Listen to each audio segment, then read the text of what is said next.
Hi everyone, welcome. If you recall, we discussed getting loans for last month or last 2 months where we used date add. So in this lesson, I'm going to show you the difference between date add and dates in period. So let me quickly just give you a refresher of the initial measure that we wrote. So this is last month to date loan sale value. So this calculates month to date loan sale value and shift it by 1 month. So date add either shift your measure 1 month forward or 1 month backward. So we are shifting 1 month backward here. So let's say, for example, we want to see loan sale same period 12 months ago. So just that month 12 months ago. That is when we come up with date add. So it goes back 12 months and give us that figure that it is 12 months ago. Let's just quickly illustrate that. Let me copy this.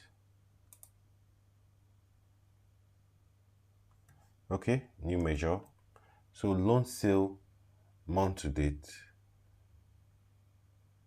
Okay, last 12. So last 12 month to date. Loan sale value. So I'll just change this to -12. So it takes the current month, go back by 12 months and display the sales. So let's see. Okay, so this is where we started, February 2018. Of course, our first data is January 2018. So it's February 2017. So we expect this to be the figure for February 2017. So if we come up here, you can see February or March. So let's see. Because February 2017 is 167.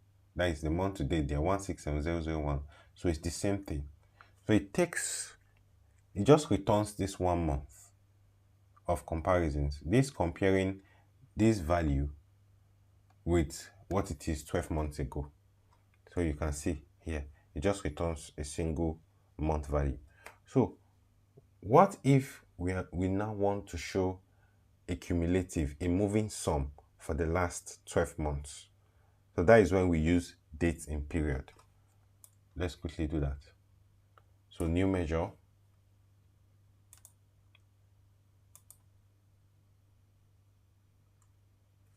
Okay, we'll call this cumulative sales or cumulative loan value. Cumulative loan is still a sale.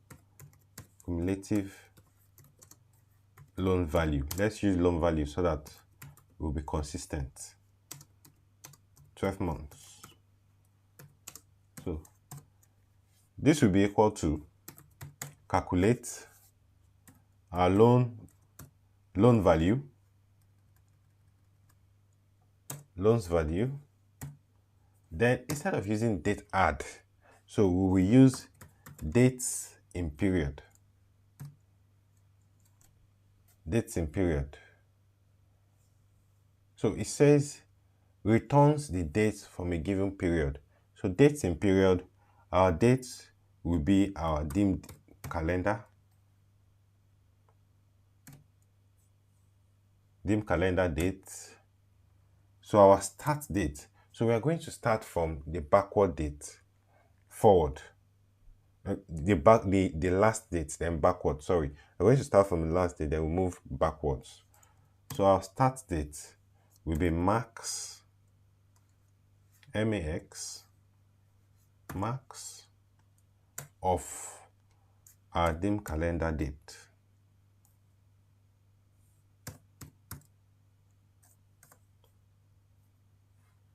Max of our deemed calendar date, that will be our start date. And number of intervals, since we want to see loan sales for 12 months, to -12, yeah. Then interval is month. Close this. So let's see what this will give to us. So our expectation is that this should give us sales, total sales put together, total loan sales put together for the last 12 months. Let's quickly view that. Okay. You can see it accumulates it. You can see this, takes this, brings it down. Okay. Accumulates the sales. Just adds everything together.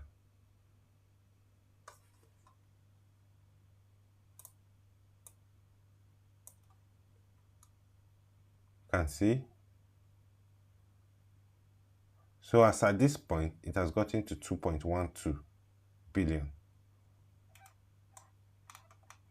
So it just accumulates everything till for every interval, every 12 months interval. So that is how this works. So it's different from date add. Date add just goes and return one particular month, while dates in period give the sale for the total period, for a particular period to a particular period. So that is just what I want to show you in this lesson. See you in the next lesson.